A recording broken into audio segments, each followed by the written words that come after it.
Hello everyone, welcome to Allen digital. तो previous lecture of electromagnetic induction वाले chapter में हम लोगों ने डिस्कस किया था फैराडेज लॉ और इंड्यूस करंट के बारे में। इंड्यूस करंट के लिए आपने डिस्कस किया था लेंज लॉ, और लेंज लॉ हमेशा आपको क्या बताता था कि आपके सर्किट में एक इंड्यूस करंट फ्लो होगा जो हमेशा अपने कॉज को अपोज करेगा, और कॉज हमेशा क्या होता था? Change in magnetic flux. ठीक है, तो आज का जो डिस्कशन है आपका वो है regarding motional EMF. Motional EMF में हम बेसिकली ये डिस्कस करेंगे कि किस तरीके से आप मोशन करके ईएमएफ ला सकते हैं। चलिए स्टार्ट करते हैं। अब मोशनल ईएमएफ को समझने के लिए हमारे पास सबसे पहले एक सिचुएशन होनी चाहिए, तो वो सिचुएशन मैंने यहाँ पर इस तरह की ड्रॉ की है, देख सकते हैं आप। हमें बोला गया है कि आपके पास एक रीजन है जिसमें यूनिफॉर्म मैग्नेटिक फील्ड एग्जिस्ट करता है, और आपने इसमें एक यू शेप का फ्रेम रखा हुआ है, इस तरह का। ये जो यू शेप का फ्रेम है इसमें एक रेजिस्टेंस आर कनेक्टेड है, ठीक है, और ये मूव नहीं कर सकता है। इसके ऊपर आपने एक रॉड रखा हुआ है पी क्यू, जिसको हम इस यू शेप के फ्रेम के ऊपर स्लाइड कर सकते हैं। जैसे ही आपने इस रॉड को यहाँ रखा, मैंने कहा कि यहाँ पर एक लूप बन गया है पी क्यू आर एस, और ये जो पी क्यू आर एस वाला लूप है इससे डेफिनेटली एक मैग्नेटिक फ्लक्स पास हो रहा है, क्योंकि आप देख सकते हो, क्योंकि यहाँ पर आपका मैग्नेटिक फील्ड वेक्टर ये है, एरिया वेक्टर भी यही है, तो यहाँ से एक मैग्नेटिक फ्लक्स पास हो रहा है। अब क्या होगा, अगर आप इस रॉड को स्लाइड करते हो, ऐसा करने से इस लूप का एरिया चेंज होगा, और उसकी वजह से यहाँ से जो मैग्नेटिक फ्लक्स लिंक हुआ है वो चेंज होगा, which will lead to induced EMF. तो यही तो करना है अपने को, मोशनल ईएमएफ, मोशन करके ईएमएफ लेकर आना है। चलिए ठीक है, मान लेते हैं एट एनी टाइम टी आपको ये बोला गया है कि जब आप इस रॉड को मूव कर रहे थे किसी भी समय टी पर, आपके इस डिस्टेंस का वैल्यू एक्स है, ठीक है। तो अभी आपके इस लूप का एरिया कितना हो जाएगा? L इंटू एक्स हो जाएगा। तो अगर मेरे को आपके इस लूप से मैग्नेटिक फ्लक्स का वैल्यू निकालना हो तो वो कितना आएगा? बी ए कॉस थीटा आएगा, जिसमें अपन थीटा कितना बोल चुके हैं? 0 degree, because magnetic field vector and area vector both are in the same direction. तो आपके इस एरिया से पास होने वाले मैग्नेटिक फ्लक्स का वैल्यू क्या आएगा? वो आ जाएगा B into A, that is B into L into X. Now अब आप ये देखें कि अगर अपन इस रॉड को हमेशा towards left with v velocity move करेंगे तो इसकी वजह से आपका ये जो x वाला डायमेंशन है वो चेंज होगा, और अगर ये x चेंज होगा तो आपका मैग्नेटिक फ्लक्स भी चेंज होगा, अल्टीमेटली ईएमएफ होगा। तो अगर मैं इस ईएमएफ की वैल्यू निकालना चाहता हूं तो इसके लिए हमारे पास फंडा क्या है? फैराडेज लॉ का, EMF is equals to rate of change of magnetic flux. ठीक है, तो यहाँ लिख दिया मैंने। अब आप देखो कि मैग्नेटिक फ्लक्स का वैल्यू कितना है? बी एल इंटू एक्स है। इसमें कॉन्स्टेंट पैरामीटर्स कौन कौन से हैं? बी और एल। तो ये बी और एल बाहर आ जाएगा, आपके पास रह जाएगा minus D X by D T, जिसकी वैल्यू फाइनली आपने यहाँ पर क्या लिख दी है? वी बी एल लिख दी है। तो आपके ई एम एफ इंड्यूस्ड का वैल्यू कितना आ रहा है यहाँ पर? वी बी इंटू एल आ रहा है। अब यहाँ पर एक छोटी सी बात है कि जब आप बी और एल को बाहर निकाल के लाते हैं तो आपने minus D X by D T की वैल्यू को वी लिखा है, बिकॉज ऐसे तो हमको v का वैल्यू हमेशा dx बाई डी लिखना चाहिए, लेकिन क्योंकि यहाँ पर आपके मोशन में x का value with respect to time कम हो रहा है, हमें यहाँ पर v equal to minus D X by D लगाना पड़ेगा। ये नेगेटिव ये सिग्निफाई कर रहा है कि x is decreasing with respect to time. तो होल सोल बात ये है कि हमारे इस केस में हमारे EMF इंड्यूस का वैल्यू कितना आ गया है? वी बी इंटू एल आ गया है। एक और चीज़ अगर अपन ध्यान से नोटिस करें तो ये ऑब्जर्व करेंगे कि v, b और l तीनों इस केस में एक दूसरे के परपेंडिकुलर है। तो क्या हम ये कह सकते हैं कि जब v, b और l तीनों एक दूसरे के परपेंडिकुलर हो, उस केस में आपके EMF इंड्यूस का वैल्यू हमेशा VB इंटू एल के बराबर आता है। ठीक है ना, अगर इस लूप में एक EMF इंड्यूस हुआ है तो उसकी वजह से एक करंट भी फ्लो हो सकता है। तो नाउ वी आर इंटरेस्टेड कि आपके इस लूप में जो भी इंड्यूस्ड करंट आया होगा उसका वैल्यू क्या होगा।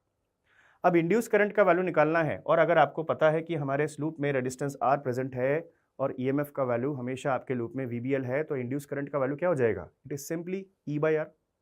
इंड्यूस करंट का वैल्यू कितना आ जाएगा? E बाई आर आ जाएगा, और उसका वैल्यू कितना आ जाएगा? VBL बाई आर आ जाएगा।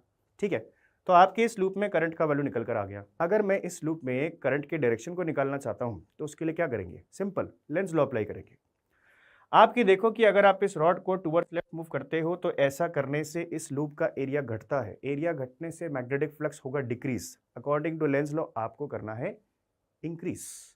अगर मुझे इंक्रीज करना है तो ऑलरेडी एग्जिस्टिंग मैग्नेटिक फील्ड की डायरेक्शन में एक और मैग्नेटिक फील्ड लाना रहेगा, और अगर एक और मैग्नेटिक फील्ड लाना रहेगा तो इसके लिए इंड्यूस करंट का डायरेक्शन कैसा रखना पड़ेगा? क्लॉकवाइज। तो डेफिनेटली आपके इस लूप में एक करंट फ्लो करेगा, और उस करंट के फ्लो होने का सेंस कैसा रहेगा भाई? क्लॉकवाइज रहेगा। ठीक है, अब आप यहाँ पर एक और चीज ऑब्जर्व करें कि हमारे इस क्लॉकवाइज करंट की वजह से आपके इस PQ वाले रॉड के थ्रू एक करंट पास कर रहा है।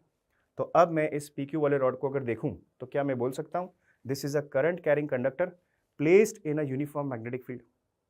और अगर कोई करंट कैरिंग कंडक्टर किसी यूनिफॉर्म मैग्नेटिक फील्ड में प्रेजेंट होता है तो उसके ऊपर हमेशा एक मैग्नेटिक फोर्स लगता है। हमको वही force on this rod calculate करना है। फोर्स ऑन द रॉड हमेशा कितना आएगा भाई, I L B sine theta होता है हमेशा। ठीक है भाई, हमेशा आपका फोर्स ऑन द रॉड क्या आता है, आई इंटू एल क्रॉस भी आता है। अगर आप इसे ओपन करेंगे तो कितना आ जाएगा, I L B sine theta आ जाएगा। इसमें थीटा हमेशा कितना होगा, 90 डिग्री होगा। क्यों होगा भाई, क्योंकि हमारे फोर्स के इस फॉर्मूले में एल वेक्टर का डायरेक्शन वही होता है जो हमेशा आपके करंट का होता है। एल वेक्टर नीचे पॉइंट कर रहा है, मैग्नेटिक फील्ड वेक्टर इधर है, एल और बी के बीच का एंगल कितना है, 90 है। आपके फोर्स का वैल्यू कितना आ गया भाई, आई एल बी आ गया। हमारे पास करंट का वैल्यू भी है, अगर इसमें सब्सटीट्यूट करेंगे तो आपके फोर्स का वैल्यू कितना आ जाएगा, v into B square L square by R आ जाएगा। What about the direction of this force, इस फोर्स का डायरेक्शन क्या होगा। देखें, फोर्स का डायरेक्शन निकालने के लिए आपको सिंपली एल क्रॉस भी करना है। एल वेक्टर का डायरेक्शन वही था जो करंट का था, तो आप देखें कि यहाँ पर एल वेक्टर तो नीचे पॉइंट कर रहा है, मैग्नेटिक फील्ड वेक्टर इधर पॉइंट कर रहा है, तो एल क्रॉस बी का डायरेक्शन क्या इस तरफ आ रहा है क्या, यस। इसका मतलब आपके इस रॉड पर इस डायरेक्शन में एक फोर्स एफ लगेगा। पर क्या हम ये देख सकते हैं कि आपके इस फोर्स का डायरेक्शन हमेशा आपके रॉड के मोशन की ऑपोजिट डायरेक्शन में आ रहा है। इसीलिए हमने इसको क्या बोला है, रिटार्डिंग फोर्स बोला है। रिटार्डिंग फोर्स का मतलब ये फोर्स हमेशा आपके रॉड के मोशन को अपोज करेगा, और अगर रॉड का मोशन अपोज होगा तो this is absolutely correct according to Lenz law. क्यों भाई, आप खुद से सोचो, अगर मैं इस रॉड को यहीं रखता तो कोई दिक्कत नहीं थी, फ्लक्स कांस्टेंट था, देयर इज नो प्रॉब्लम। लेकिन अगर आप इस रॉड को टुवर्ड्स लेफ्ट मूव करोगे तो इसकी वजह से यहाँ पर पास होने वाले फ्लक्स का वैल्यू चेंज होगा, और फ्लक्स चेंज को हमेशा अपोज करना होता है अकॉर्डिंग टू लेंज लॉ। तो ये फोर्स इसीलिए जनरेट हुआ है ताकि वो हमेशा आपके इस रॉड के मोशन को रेजिस्ट कर पाए, क्योंकि रॉड के मोशन की वजह से फ्लक्स चेंज हो रहा है, इसीलिए आपका ये फोर्स यहाँ जनरेट हुआ है। So this is absolutely correct according to Lenz law. Lenz law यही तो कहता है आपको अपने कॉस को अपोज करना होता है, यहाँ हम अपने कॉस को ही अपोज कर रहे हैं। लेकिन सर अगर हमें यहाँ पर हमेशा एक रिटार्डिंग फोर्स ऑब्जर्व होगा तो उसको काउंटर करने के लिए आपको भी तो एक एक्सटर्नल फोर्स लगाना पड़ेगा, बिल्कुल लगाना पड़ेगा। तो हम अपने इस रिटार्डिंग फोर्स को काउंटर करने के लिए एक एक्सटर्नल फोर्स अप्लाई करेंगे ताकि हम अपने इस रॉड को मूव करा पाए।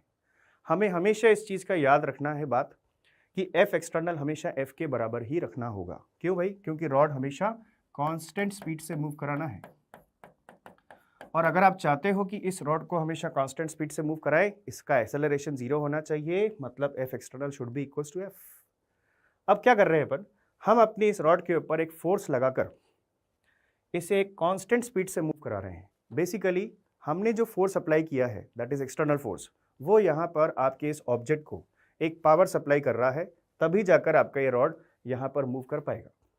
हमें इंटरेस्ट है इस चीज़ में कि what is the power supplied to move the rod.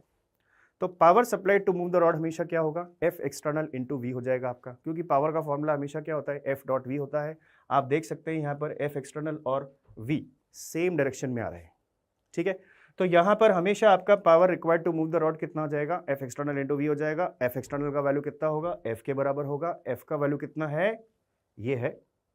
अगर इसे यहाँ सब्सटीट्यूट करेंगे तो आपको हमेशा आपके इस पावर रिक्वायर्ड का वैल्यू कितना मिल जाएगा, V square B square L square by R मिल जाएगा।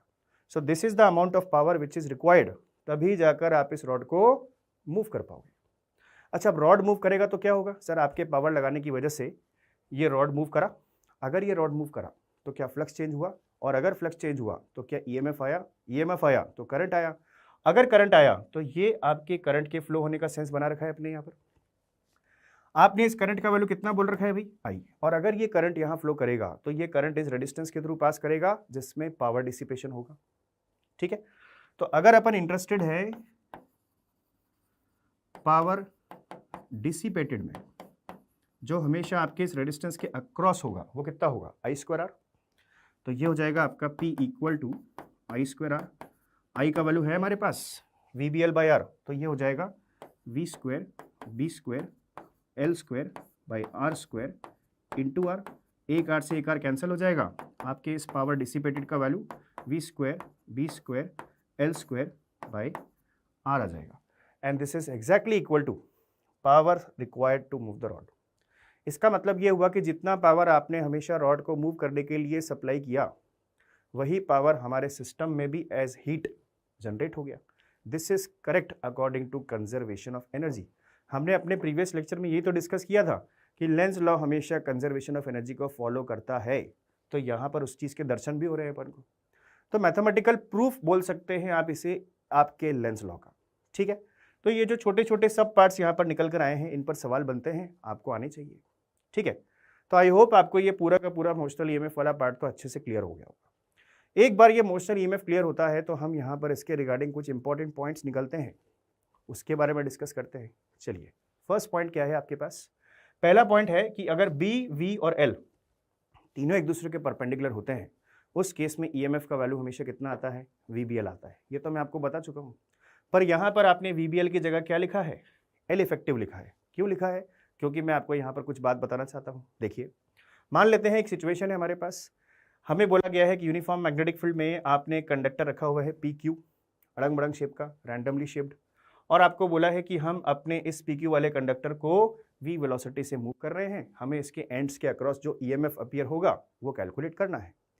अब यहाँ पर अगर आपको ईएमएफ कैलकुलेशन करना है तो वी आर प्रेफरिंग कि आप हमेशा यहाँ पर ये एल इफेक्टिव वाला अप्रोच यूज़ करो। एल इफेक्टिव वाला अप्रोच क्या कहता है कि जब भी आपको इस तरह का रैंडमली शेप्ड कंडक्टर मिले, आप हमेशा इस कंडक्टर के दोनों एंड्स को आपस में जोड़ लीजिए। अगर ऐसा है तो जोड़ लिया भाई। ठीक है, ये जो येलो कलर का कंडक्टर अब आपने ड्रॉ किया है, ये बेसिकली क्या है? हम इसे एक रॉड मान सकते हैं, और हम ये कह रहे हैं कि आप इस येलो वाले के अक्रॉस ईएमएफ की वैल्यू निकालो या इस वाइट वाले के अक्रॉस ईएमएफ की वैल्यू निकालो, दोनों सेम आएगी। तो यहाँ निकालना ज़्यादा कन्वीनियंट है। ठीक है, और अगर यहाँ निकालना ज़्यादा कन्वीनियंट है, अब से अपन ये कहेंगे कि P से लेकर Q तक का जो लेंथ आपने ड्रॉ किया है वो हमेशा क्या होगा? ये होगा आपका एल इफेक्टिव। ठीक है, तो थोड़ी देर के लिए मैं इस पूरे अरेंजमेंट को बाहर निकाल के ले आता हूँ।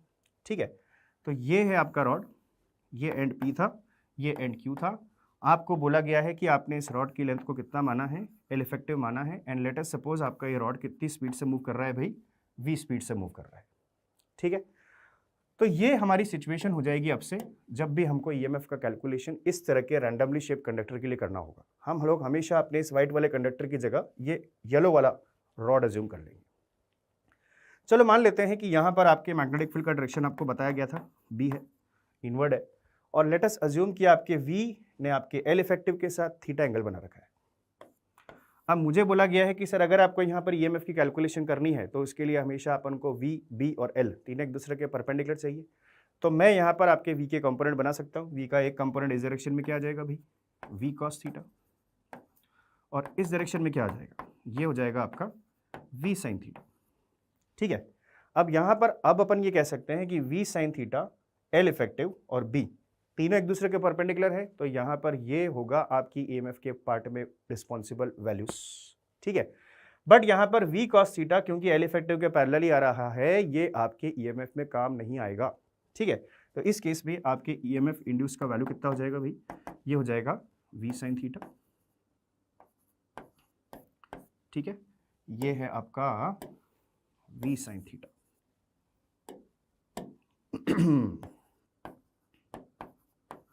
Into L effective into B, ये आपकी ईएमएफ का वैल्यू आ जाएगा। ठीक है, तो अब से हमेशा इस फंडे को याद रखें कि ये एल इफेक्टिव की अप्रोच लगाकर हम अपने इस कॉम्प्लेक्स कंडक्टर की शेप के केस में ईएमएफ का वैल्यू अगर निकालना चाहते हैं तो बहुत आसान तरीके से निकाल सकते हैं। ऑलवेज रिमेंबर कि ये एल इफेक्टिव का अप्रोच हमेशा कहाँ लगेगा? यूनिफॉर्म फील्ड के केस में ही लगेगा। ठीक है, तो ये आपकी ईएमएफ जनरेशन की वैल्यू आ जाएगी यहाँ पर। ऑलवेज रिमेंबर ये तीनों एक दूसरे की कैसे होनी चाहिए? परपेंडिकुलर होनी चाहिए। ठीक है, आगे बढ़ते हैं। अगला पॉइंट क्या है हमारे पास? हमारा जो अगला पॉइंट है वो इसी पॉइंट से निकल कर आ रहा है। क्या पॉइंट है? देखो, if any two among B, V and L are parallel to each other then induced EMF will be zero. यही तो देखा था अपन ने। आपने देखा था कि वी कॉस थीटा और एल इफेक्टिव एक दूसरे के पैरेलल आ गया था, इसीलिए उसकी वजह से ईएमएफ में कोई कंट्रीब्यूशन नहीं आया था। तो बी, वी और एल तीनों आपस में एक दूसरे के परपेंडिकुलर ही होने चाहिए। अगला point, for determining the higher potential and evaluate V cross B, ये इंपॉर्टेंट है। अब देखो, आपने ये तो बता दिया कि हमारे रॉड के अक्रॉस ईएमएफ जनरेट हुआ है, तो और ईएमएफ जनरेशन में हमेशा एक एंड हायर पोटेंशियल पर, एक एंड लोअर पोटेंशियल पर होगा। उसकी पोलैरिटी कैसे पता लगेगी? पोलैरिटी के लिए आपको बोल रखा है कि आपको हमेशा वी क्रॉस बी का डायरेक्शन निकालना है। मतलब जिस भी डायरेक्शन में वी क्रॉस बी पॉइंट करेगा वही हमेशा आपका हायर पोटेंशियल एंड हो जाएगा। फॉर एग्जाम्पल मान लेते हैं कि हमको ये सिचुएशन दे रखी है। अब इस केस में आपको एक रॉड बनाकर दिया था, place in a uniform magnetic field, this rod is moving with velocity v, आपने फटाफट बोल दिया v, L इफेक्टिव और b तीनों एक दूसरे के परपेंडिकुलर है क्या? यस। तो इसका मतलब इस केस में ईएमएफ होगा।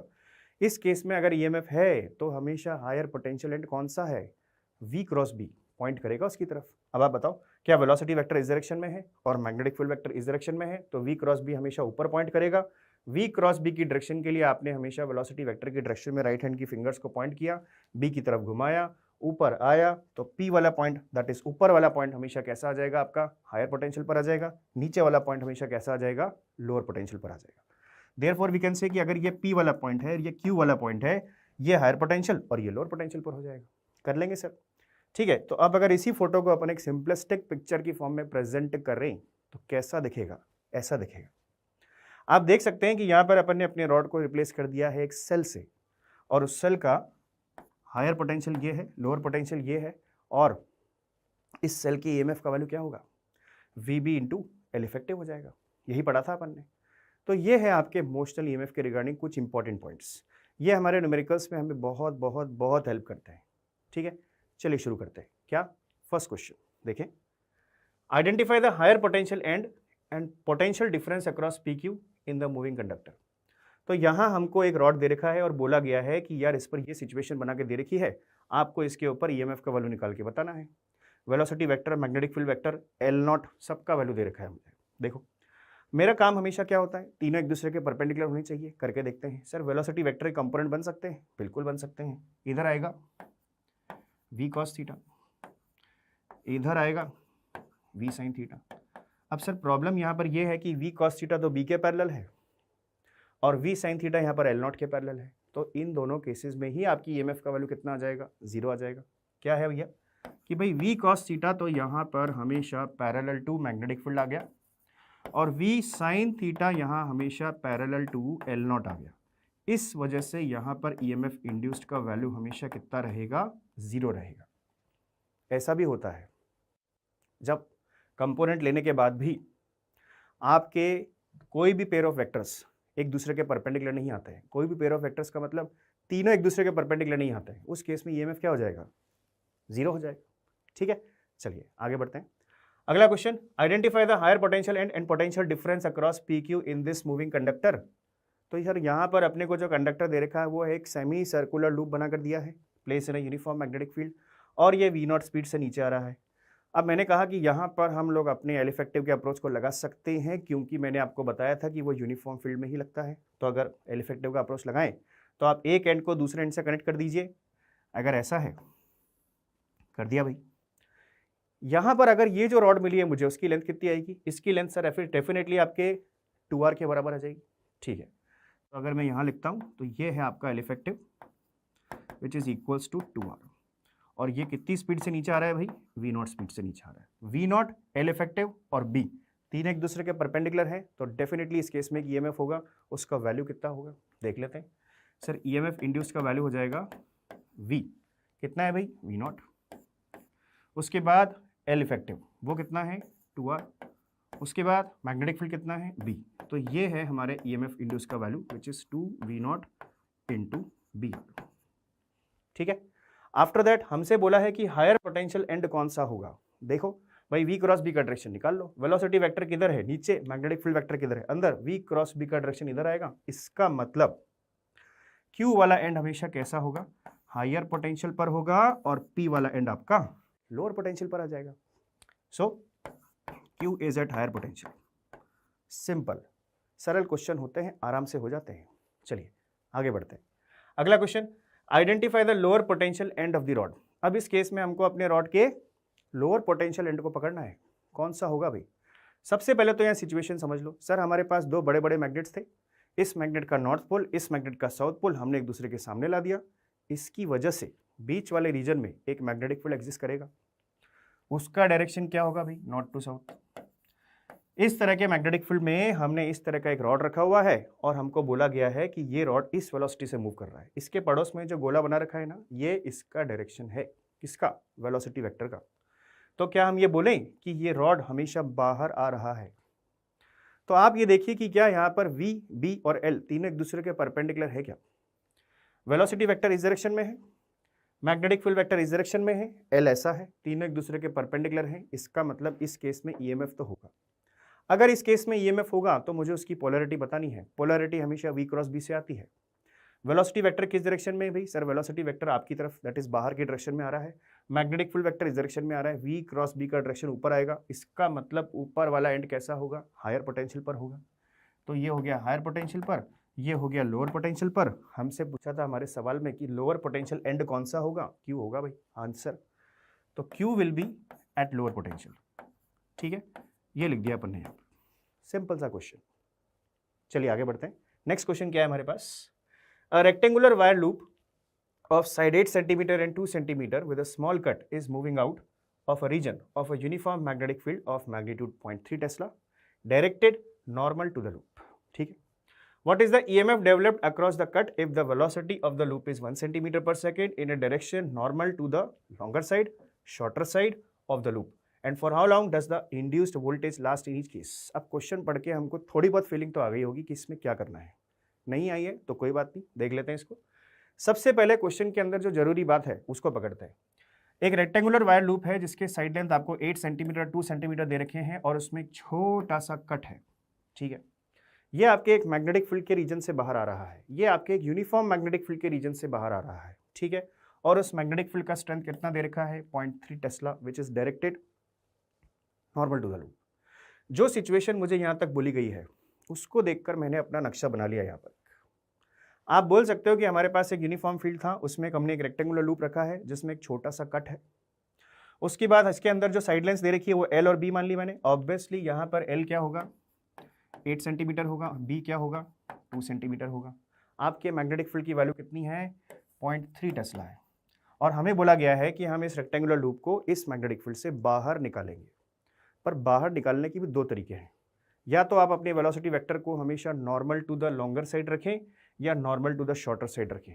आपको इन दोनों ही केसेस में ईएमएफ का वैल्यू निकालना है। चलिए देखते हैं, तो एक एक करके दोनों केस देखेंगे। अच्छा, normal to the longer side तो ऐसा हो जाएगा और normal to the shorter side ऐसा हो जाएगा। जिस तरीके से आप मूव करोगे, कितनी वेलोसिटी से मूव करोगे वो भी दे रखा है, सब कुछ तो दे रखा है। चलिए फर्स्ट पार्ट देखते हैं अपन। पहले पार्ट में अपन बेसिकली क्या कर रहे हैं, ये कह रहे हैं कि हम इसे normal to the longer side निकालेंगे। अगर आप इसे normal to the longer side निकालेंगे तो आप इसे इस तरीके से बाहर निकाल रहे हैं। अब ध्यान से देखकर बता दो, क्या V, B और L तीनों एक दूसरे के परपेंडिकुलर हैं? यस सर, V तो ऐसा है। ठीक है, V तो ऐसा है और यहाँ पर B अंदर है और L हमेशा यहाँ पर एक तीसरे के क्या आ रहे हैं? परपेंडिकुलर आ रहे हैं। तो इस केस में आपकी ईएमएफ इंड्यूस का वैल्यू क्या आ जाएगा? VB इंटू L आ जाएगा। लिख दिया अपन ने। V का B का L का वैल्यू सब्सटीट्यूट कर दिया भाई। तो V का वैल्यू कितना है? 1 सेंटीमीटर पर second, that is 10⁻²। Magnetic field 0.3 है, लेंथ कितना है? 8 सेंटीमीटर्स है। तो यहाँ पर वैल्यू रखकर हमारे पास EMF का वैल्यू कितना आया? इतना आ गया, 2.4 इंटू 10⁻⁴ वोल्ट। ये तो सिंपल था। आगे देखते हैं। Similarly normal to the shorter side कैसे करेंगे? Normal to the shorter side में आप ऑब्वियसली अपने लूप को इस तरीके से बाहर निकाल रहे होंगे।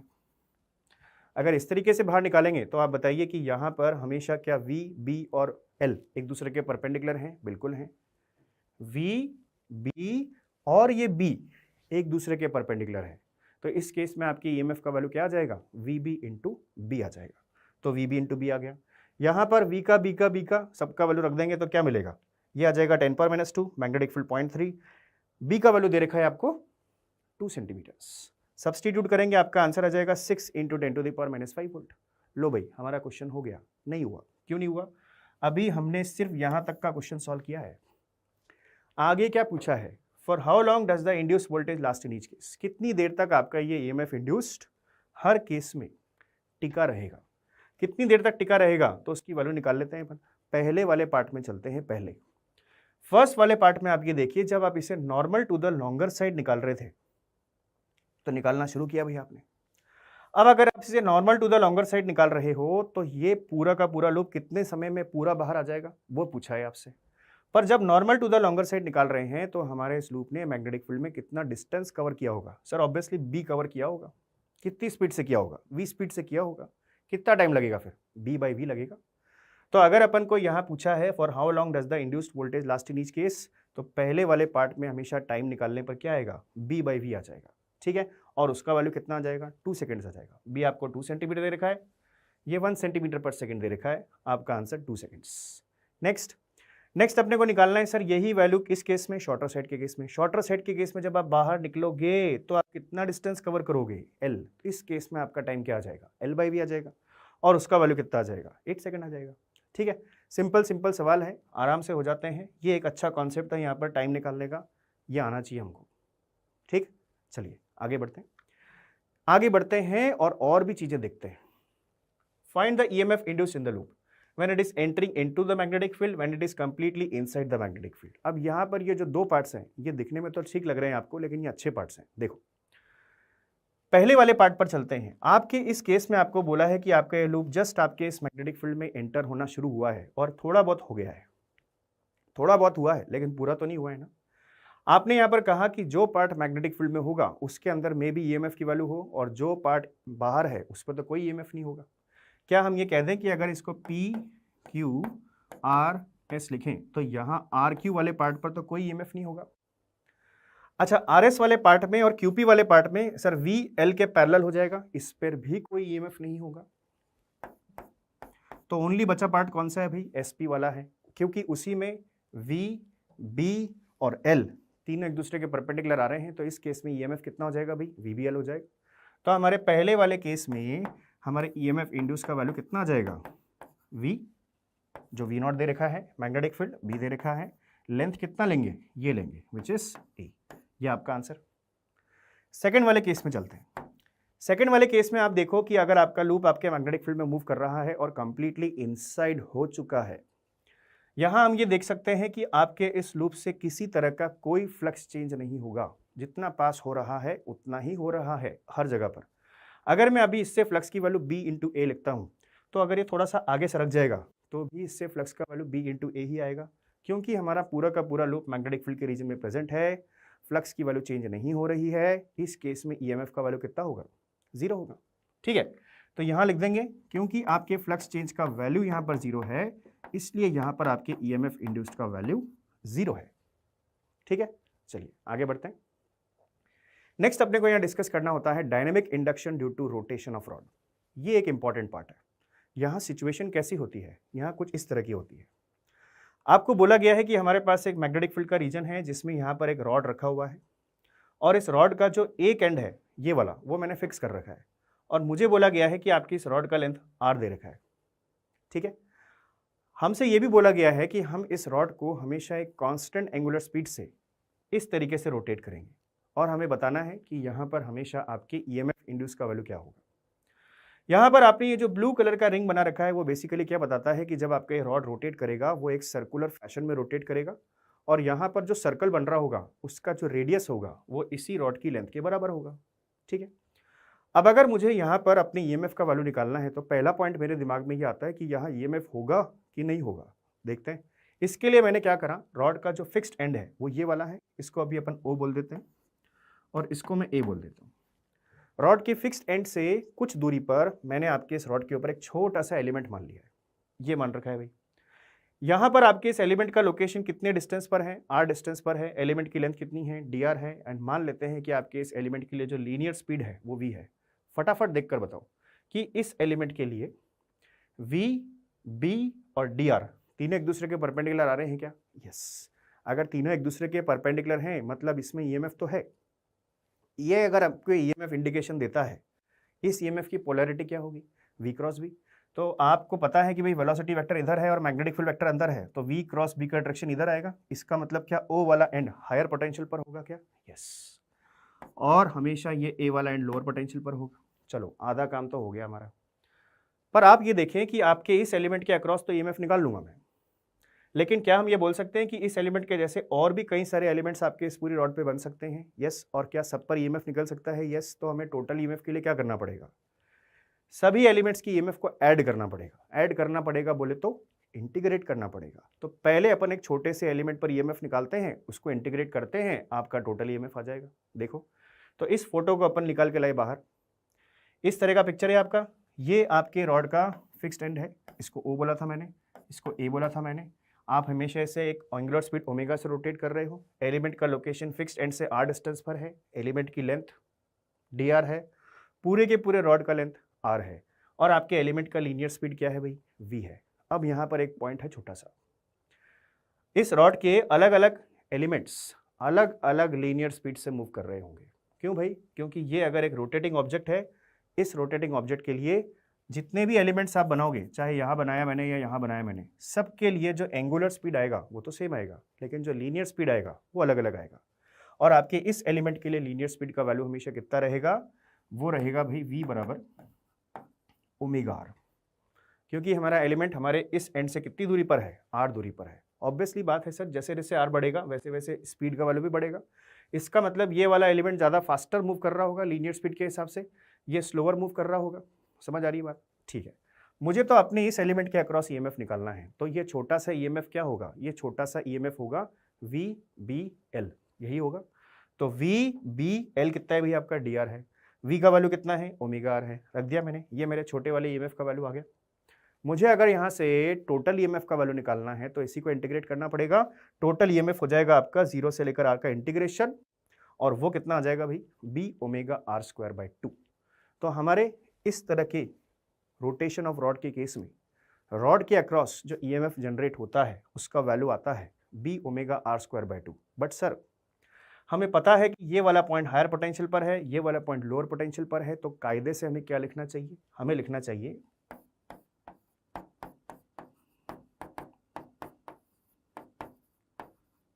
हमें यही लिखना चाहिए कि V0 माइनस वी यहाँ पर कितना आया है, हाफ b ओमेगा r² आया है। तो ये तो आपको बता रहा है भाई आपका ईएमएफ कितना है, और ये बता रहा है कि भाई पोटेंशियल डिफरेंस की जो वैल्यू है उसमें हायर कौन है, लोअर कौन है, ये उसका वैल्यू है।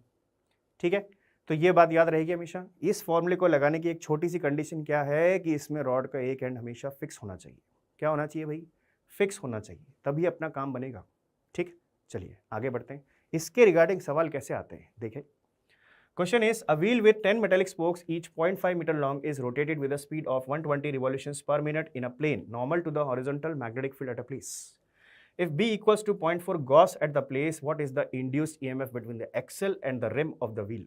ठीक है, note that 1 Gauss is equals to 10 power minus 4 Tesla.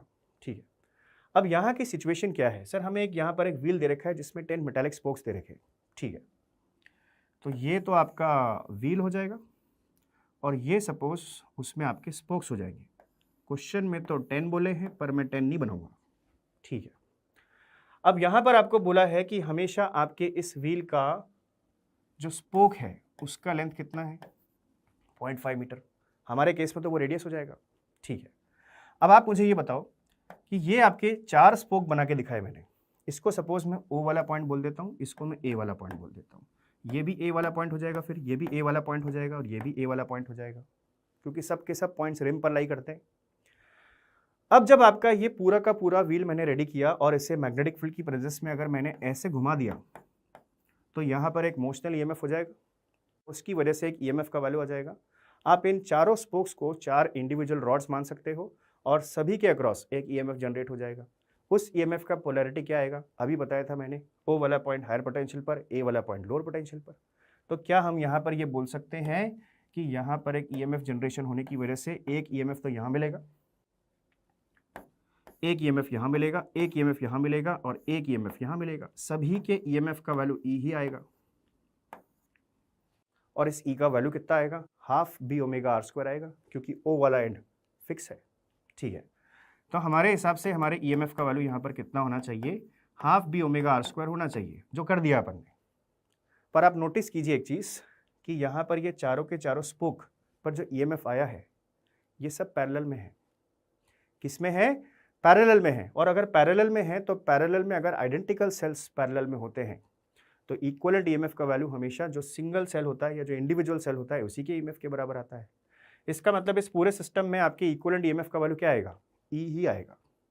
समझ में आ रही बात? तो अगर यहाँ पर नंबर ऑफ स्पोक्स 4 की जगह 10 बनाए अपन, डजेंट मैटर, आपके ईएमएफ का वैल्यू स्टिल ई ही आएगा। समझ आ रही बात? ई का वैल्यू कितना आएगा वो निकाल लेते हैं।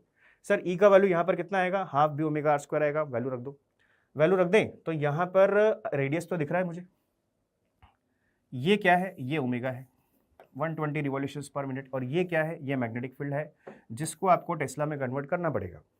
वैल्यू रखते हैं यहाँ पर, तो हाफ ओमेगा का वैल्यू उसने यहाँ पर 4 पाई रखा है, बी का वैल्यू यहाँ पर रखा है 0.4 इंटू 10⁻⁻⁴, कन्वर्ट करके आर का वैल्यू 0.5 का स्क्वायर हो जाएगा। भाई ओमेगा यहाँ पर 4 पाई क्यों रखा है, क्योंकि ओमेगा 120 रिवॉल्यूशन पर मिनट दे रखा है और आपको पता होना चाहिए कि 120 रिवॉल्यूशन तो हो गया 2 पाई और पर मिनट हो गया भाई यहाँ पर 60।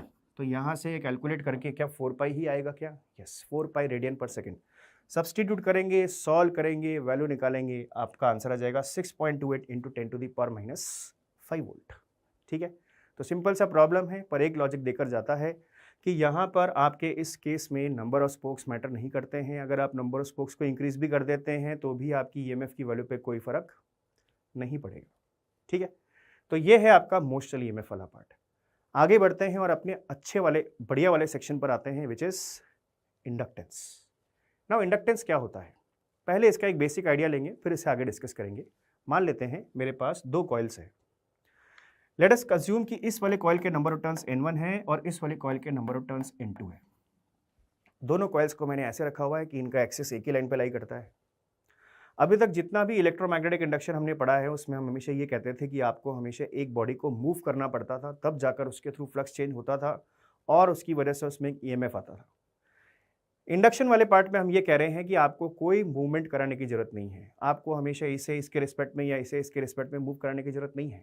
क्या करना पड़ेगा फिर, ध्यान से देखें। मान लेते हैं कि हम अपनी इस वाली कॉइल में एक करंट लेकर आ जाते हैं।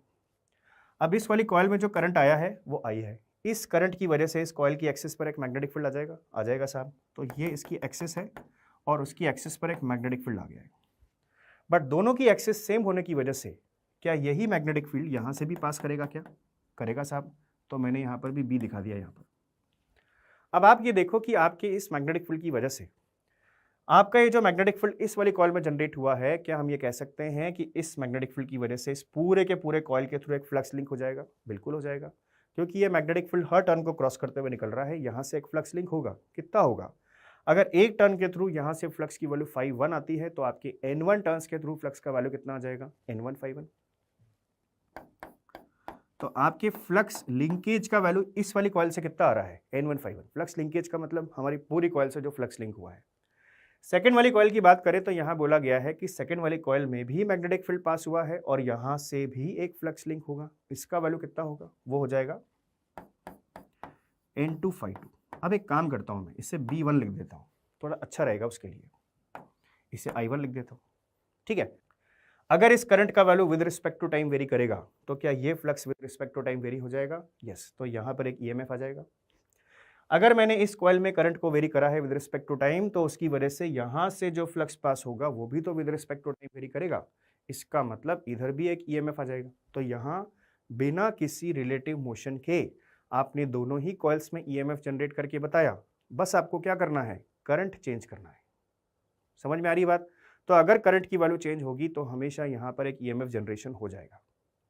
इस पार्ट को अपन यहाँ पर क्या बोल रहे हैं? इंडक्शन बोल रहे हैं। तो हम यहाँ पर ये बोल सकते हैं कि इसे अपन एक स्टैटिक ईएमआई भी बोल सकते हैं। स्टैटिक ईएमआई का मतलब हम इन दोनों को अपनी जगह से नहीं हिलाएंगे, बस करंट की वैल्यू को ही हिलाएंगे, करंट की वैल्यू को ही चेंज करेंगे और उसी की वजह से आपको यहाँ पर हमेशा सेल्फ इंडक्शन और म्यूचुअल इंडक्शन ऑब्जर्व हो जाएगा।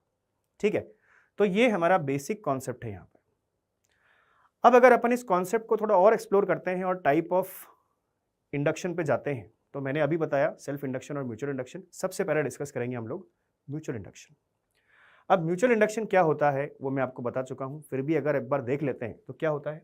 When current in primary coil is changed, flux associated with secondary coil changes, this induces EMF in secondary coil, this is called mutual induction. Exactly यही पिक्चर अभी अपन ने discuss किया था कि अगर आपके एक कॉइल में करंट का वैल्यू चेंज करने से दूसरे कॉइल में जो फ्लक्स चेंज हो रहा है अगर वो टाइम के रिस्पेक्ट में होने लग जाता है तो उसमें एक ईएमएफ जनरेट हो जाएगा। इस प्रोसेस को बोलते हैं म्यूचुअल इंडक्शन। बिल्कुल करेक्ट है।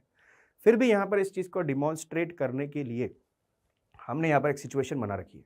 सर वी हैव टू सॉलिनॉइड्स, एक अंदर वाला है एक बाहर वाला है, एक नीला वाला है एक पीला वाला है। हमारा काम यह है कि हम यहाँ पर हमेशा इन दोनों में से किसी एक में करंट फ्लो करा देंगे। चलो बाहर वाले में कराया मैंने। अगर आपने आपकी बाहर वाली कॉइल से करंट फ्लो कराया तो चलो मान लेते हैं इससे जो करंट फ्लो हुआ है वो IP है। अगर आईपी करंट आपकी बाहर वाली कॉइल से फ्लो करेगा तो इसके पूरे रीजन में मैग्नेटिक फील्ड आ जाएगा येलो वाली कॉइल के। और क्या हम ये बोल सकते हैं कि येलो वाले कॉइल के मैग्नेटिक फील्ड में आपका नीला वाला कॉइल डूबा हुआ है? यस। इसका मतलब डेफिनेटली इस नीले वाले कॉइल से एक फ्लक्स पास करेगा करेगा नीले वाले कॉइल से जो भी फ्लक्स पास करेगा वो हमें निकालना है, हम निकाल लेंगे। लेकिन क्या हम ये चीज़ जानते हैं कि इस ब्लू कलर के कॉइल से जो भी फ्लक्स पास होगा वो इसी करंट पर डिपेंड करेगा? बिल्कुल, क्योंकि आप ये देखो कि इस येलो वाले कॉइल से जो करंट फ्लो हुआ है उसके मैग्नेटिक फील्ड की वजह से ही इस ब्लू वाले कॉइल से फ्लक्स पास हुआ है। अगर मैं इस करंट की वैल्यू को चेंज करूंगा तो इस कॉइल से, दैट इज ब्लू वाली कॉइल से पास होने वाले फ्लक्स का वैल्यू भी क्या हो जाएगा? चेंज हो जाएगा। देयरफॉर वी कैन से कि आपकी ब्लू वाली कॉइल से जो फ्लक्स पास होगा डिपेंड करेगा आपके येलो वाले कॉइल से पास होने वाले करंट की वैल्यू पर, है ना। तो यहाँ पर ये जो IP में P है ना, वो यहाँ पर प्राइमरी कॉइल को रिप्रेजेंट कर रहा है और सेकेंडरी कॉइल को अपन अंदर वाला मान रहे हैं। तो क्या हम ये कह सकते हैं कि हमेशा आपके इस ब्लू वाली कॉइल से, दैट इज सेकेंडरी कॉइल से, जो भी फ्लक्स पास होगा वो NS/S हो जाएगा and it is directly proportional to current in the primary coil. This is mutual induction, कि आपकी कॉइल का फ्लक्स लिंकेज हमेशा दूसरे के करंट पर डिपेंड करता है। यहाँ पर अगर एक कांस्टेंट ऑफ प्रोपोर्शनलिटी लगाते हैं तो वो हमेशा आपको क्या देता है? M को बोलते हैं अपन म्यूचुअल इंडक्टेंस, और इसकी वैल्यू अगर आप निकालेंगे ये हो जाएगा NS/S/IP। ठीक है, तो ड्यूरिंग म्यूचुअल इंडक्शन अगर अपन म्यूचुअल इंडक्टेंस की वैल्यू निकालते हैं तो वो हमेशा हमारे पास कितना आ रहा है? M आ रहा है, और उसका वैल्यू NS/S/IP आ रहा है। दैट इज सेकेंडरी कॉइल से जो फ्लक्स लिंक हुआ है डिवाइडेड बाय प्राइमरी कॉइल में जो करंट फ्लो हुआ है उसका रेशियो ही म्यूचुअल इंडक्टेंस कहलाता है। ठीक है, आगे बात मुझे समझ में। अब अगर मैं आपके इस म्यूचुअल इंडक्टेंस के लिए कुछ इंपॉर्टेंट पॉइंट्स बताऊं, पहला पॉइंट क्या बोल सकते हैं अपन? सर ये हमेशा एक स्केलर क्वांटिटी होता है, कोई डायरेक्शन नहीं होती इसकी। दूसरा पॉइंट क्या होगा यहाँ पर? इसका SI यूनिट हमेशा क्या होता है? हेनरी होता है। याद रखने वाली बात है ये कि SI यूनिट हमेशा क्या होगा? हेनरी होगा। एक और बात, आप बताइए, आपके म्यूचुअल इंडक्टेंस की वैल्यू को अपन ने सेकेंडरी कॉइल का flux linkage upon primary side का करंट लिखा था। ये फ्लक्स तो अपन हमेशा वेबर में मेजर करते हैं, ये करंट हमेशा एम्पियर में मेजर करते हैं, तो म्यूचुअल इंडक्टेंस की वैल्यू वेबर पर एम्पियर होनी चाहिए, उससे ही अपन क्या बोलते हैं? हेनरी बोलते हैं। तो क्या हम इसे वेबर पर एम्पियर भी बोल सकते हैं? क्या बोल सकते हैं। अगला पॉइंट क्या है? Mutual inductance of two coil does not depend on current through primary और फ्लक्स थ्रू सेकेंडरी कॉइल। बिल्कुल सही बात है। मान लीजिए ये फॉर्मूला है, मैंने कहा आपको कि भाई प्राइमरी साइड में करंट की वैल्यू बढ़ाओ, तो क्या उससे सेकेंडरी साइड पर फ्लक्स का वैल्यू भी बढ़ जाएगा क्या? Proportionally yes. तो क्या ये रेशियो हमेशा कांस्टेंट आएगा क्या? यस। इसीलिए उसने कहा है कि म्यूचुअल इंडक्टेंस का वैल्यू ना तो इस पर डिपेंड करता है ना इस पर डिपेंड करता है। ठीक है, लास्ट पॉइंट हमारे पास यहाँ पर क्या है कि mutual inductance is a combined property of primary and secondary coil. जितनी भी कॉइल्स आपने मान रखी हैं उसका कंबाइंड प्रॉपर्टी है। ठीक है, mutual inductance is a combined property of primary and secondary coil and it is same for both coil, मतलब दोनों के लिए ही सेम होगा। अभी ये जो पॉइंट है ना, मैं इसको आपको प्रूफ करके दिखा दूंगा। चलिए देखते हैं। नाउ वी आर इंटरेस्टेड, हम यहाँ पर अब इंटरेस्टेड हैं किस चीज़ में? म्यूचुअल इंडक्टेंस के एक्सप्रेशन को निकालने में। ठीक है, हमें यहाँ पर एक सिचुएशन दे रखी है इस तरह की, अभी अभी यही पढ़ा था अपन ने। आप देख सकते हैं we have to सॉलिनॉइड्स S1 S2। S1 वाला सॉलिनॉइड ब्लू वाला, S2 वाला सॉलिनॉइड येलो वाला। S1 अंदर है, S2 बाहर है, और इनके बाकी के पर्टिकुलर्स भी दे रखे हैं आपको। आपको बोला है कि S1 के नंबर ऑफ टर्न्स N1 है, S2 के नंबर ऑफ टर्न्स N2 है, S1 का रेडियस R1 है, S2 का रेडियस R2 है, S1 की number of turns per unit length N1 है, S2 के N2 है। ठीक है, और मुझे आपके इन दो कॉइल्स के बीच में म्यूचुअल इंडक्टेंस निकालने को बोला है। सबसे पहली बात आप ये देखकर बताओ, क्या ये दोनों कॉइल्स कॉमन कोर शेयर करती हैं क्या? यस। मतलब या इनका जो इनसाइड वाला पार्ट है वो देख सकते हैं हम यहाँ पर। क्या हम ये कह सकते हैं कि एक कॉइल दूसरे के अंदर है? यस। दोनों कॉइल्स की लेंथ क्या है? L है।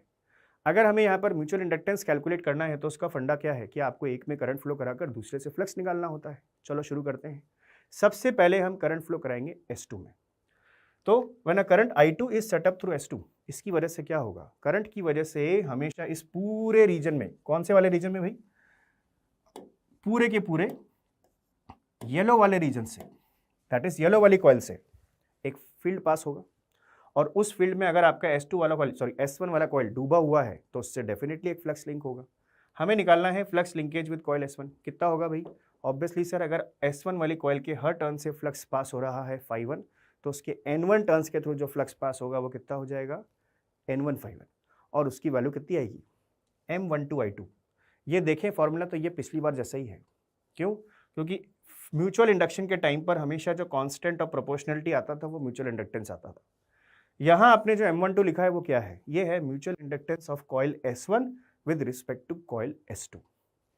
ठीक है, अब अपन निकालें वैल्यू किसकी, N1 की। N1 क्या होगा भाई सर, N1 तो नंबर ऑफ टर्न्स होते हैं। ठीक है, N1 में N1 होते हैं आपके नंबर ऑफ टर्न्स। मान लीजिए मुझे वो नहीं पता है, लेकिन मुझे ये पता है कि number of turns per unit length कितने हैं S1 के। तो क्या लिखेंगे अपन, N1 इंटू L लिख देंगे। ये आपके N1 का वैल्यू आ गया। बाकी आ जाता है फ्लक्स।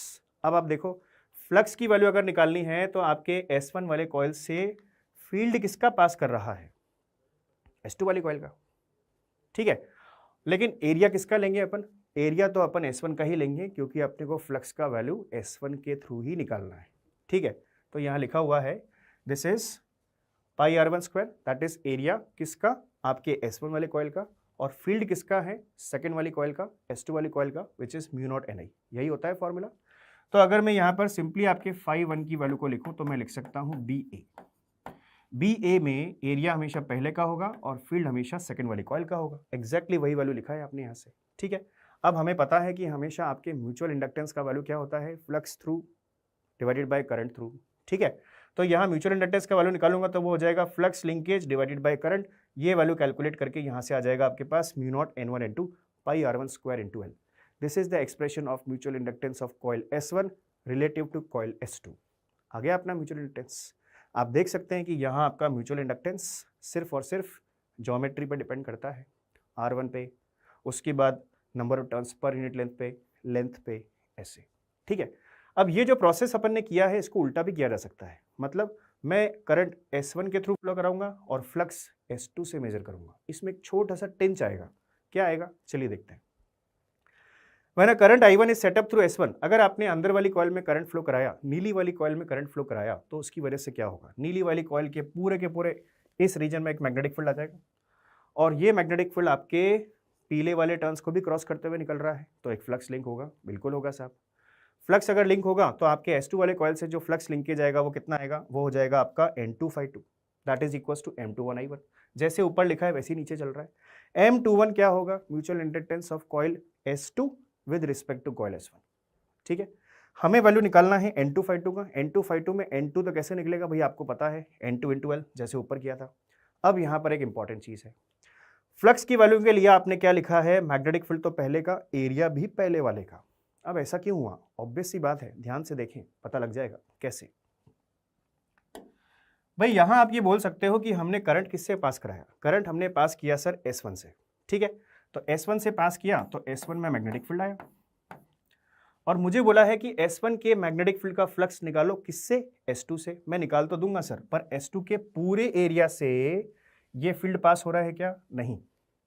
क्या S2 के सिर्फ इतने एरिया से ये फील्ड पास हो रहा है, यस। तो हम पहले भी इस बात को पढ़ चुके हैं, जब भी हमें फ्लक्स निकालना हो, फ्लक्स हमेशा उस एरिया से निकाला जाता है जिसमें से फील्ड पास हो रहा है। तो मैं S2 का पूरा एरिया ना लेकर सिर्फ वही एरिया लूंगा जिसमें से मैग्नेटिक फील्ड पास हो रहा है। इसका मतलब हम एरिया किसका यूज करेंगे, S1 का यूज करेंगे। इसीलिए यहाँ पर क्या लगाया है, S1 का एरिया लगाया है। बाकी स्टेप सिंपल है। यहाँ पर अगर आप कैलकुलेट करेंगे M21 का वैल्यू तो वो कितना आ जाएगा, N2/2/I1, और फाइनली म्यूचुअल इंडक्टेंस निकालकर आपको पता लगेगा कि ये एक्सप्रेशन इसी के बराबर आ रहा है। इसका मतलब mutual inductance is a combined property of primary and secondary coil. यही बोला था अभी अपन ने। और चाहे आप फर्स्ट रिलेटिव टू सेकंड निकालें या सेकंड रिलेटिव टू फर्स्ट निकालें, ये दोनों वैल्यूज हमेशा कैसी आती हैं, बराबर आती है। ठीक है, क्लियर है सबको। चलिए आगे बढ़ते हैं। तो एक बार म्यूचुअल इंडक्टेंस की इस कहानी को समझने के बाद हमें एक क्वेश्चन म्यूचुअल इंडक्शन का देखना होता है।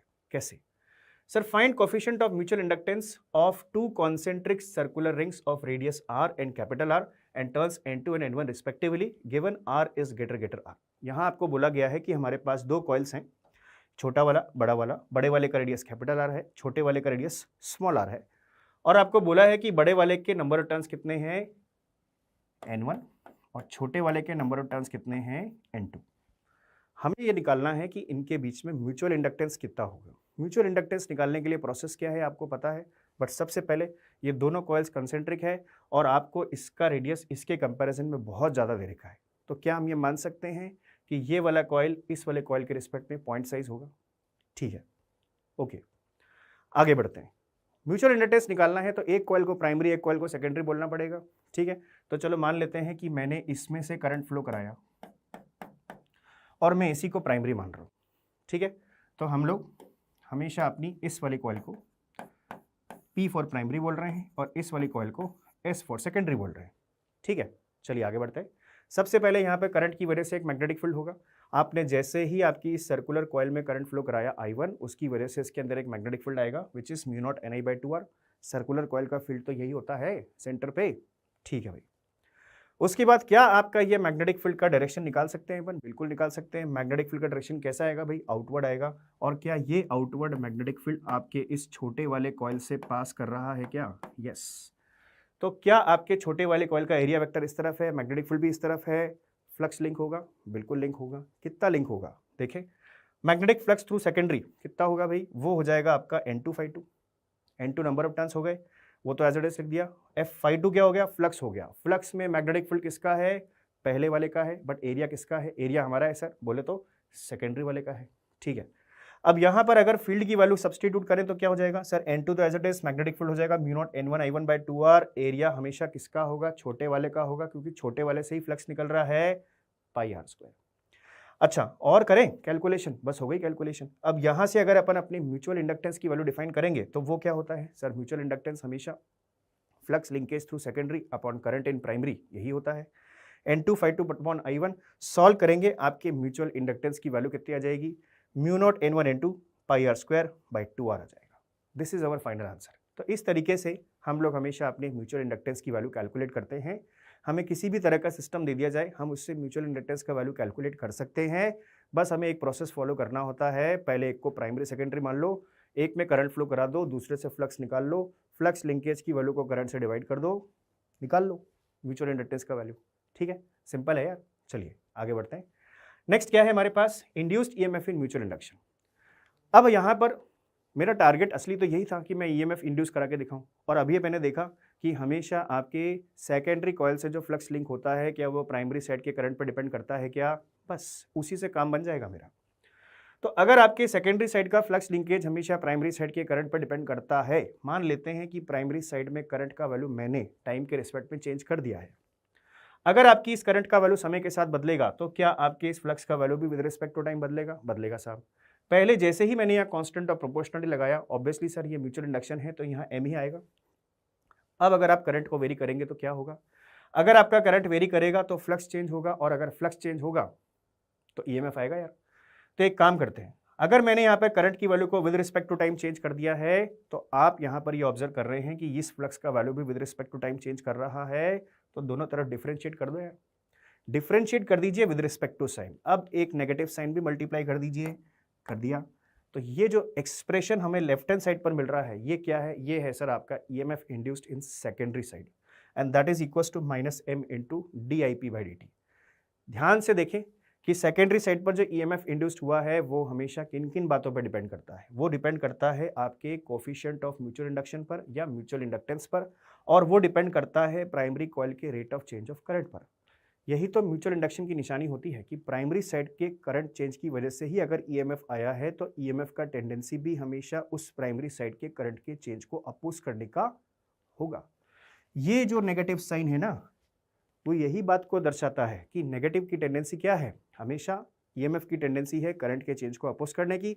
तो सेकेंडरी साइड का ईएमएफ हमेशा प्राइमरी साइड के rate of change of current को या करंट के चेंज को अपोज करेगा, ठीक है। तो वो अपोज वाला कैरेक्टरिस्टिक तो है हमें अभी, ठीक है। पर यह है तरीका आपके म्यूचुअल इंडक्शन के केस में ईएमएफ लाने का। अच्छा ठीक है भाई, एक आध क्वेश्चन इसकी भी देखते हैं फटाफट। देखो फर्स्ट क्वेश्चन क्या है? Current in primary coil is 5 ampere and flux in secondary coil due to primary coil is 20 webers, find their mutual inductance. ये तो बिल्कुल इजी सा क्वेश्चन है, ध्यान से देखें। Current in primary coil is 5 amperes, ठीक है, IP, and flux in secondary coil due to primary coil is 20 weber. तो क्या हम ये बोल दें कि ये है आपके सेकेंडरी कॉइल से जो फ्लक्स हुआ है उसका वैल्यू NS/S, ठीक है। म्यूचुअल इंडक्टेंस निकालना है यार, ये तो सिंपल है। म्यूचुअल इंडक्टेंस का वैल्यू हमेशा सेकेंडरी साइड से जो फ्लक्स लिंक होता है डिवाइडेड बाय करंट का वैल्यू होता है, ठीक है। लिख लेंगे, कर लेंगे, यस। ये हो जाएगा 20/5, कितना आएगा ये? 4 क्या वेबर पर एम्पियर। उसको क्या बोलते हैं, हेनरी बोलते हैं। आगे अपना आंसर। चलिए आगे बढ़ते हैं, अगला question. Alternating current I1 equals to 2 sin 100 pi t is flowing in a primary coil if coefficient of mutual induction is 10 to the power minus 2 Henry. Find the maximum value of EMF induced in secondary coil. ठीक है, हमसे पूछा है कि EMF induced का value secondary coil में कितना होगा। हमारे करंट की वैल्यू प्राइमरी कॉइल में कितनी है भैया, I1 है, तो हम यहाँ पर अभी अभी जो पढ़ा है उसे लगा सकते हैं। बताइए सेकेंडरी साइड पर जो EMF इंड्यूस्ड होता है, क्या आप हमेशा उसको माइनस एम इंटू DIP/dt लिखते हो क्या? यही लिखते हैं सर। ये करंट किसका है, ये प्राइमरी कॉइल का है, रख दो इसके अंदर। ठीक है, तो वैल्यूज आपको सारी दे रखी है बेटा। यहाँ पर आपको आपके म्यूचुअल इंडक्टेंस का वैल्यू दे रखा है कितना, 10⁻², तो माइनस ऑफ 10⁻², 10 होता है ये। ठीक है,